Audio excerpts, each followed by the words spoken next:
Hello friends, நம்ம வாழ்க்கையில் என்ன தான் சேஞ்சஸ் ஆனாலும் இந்த மாதிரி ஒரு சில விஷயங்களை சேஞ்ச் பண்ணவே முடியாது இல்லைங்களா. இதுக்கும் இப்போ மிஷின் வந்துருச்சு.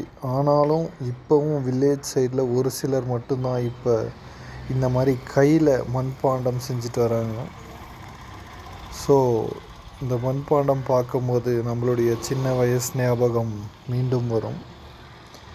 அவங்க செய்யும் போது பார்க்குறதுக்கு ஈஸியாக தான் இருக்கும், ஆனால் நம்ம பண்ணும்போது ரொம்ப கஷ்டமாக இருக்கும். அது இல்லாமல் நமக்கு அவ்வளோ சீக்கிரம் வராது.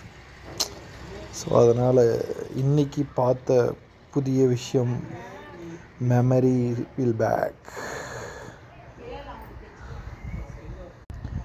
இந்த பானை இந்த மாதிரி செஞ்சு வச்சுட்டு திரும்பவும் எடுத்து தட்டி சுட்டு அதுக்கப்புறமா தான் விற்பனைக்கு வரும்.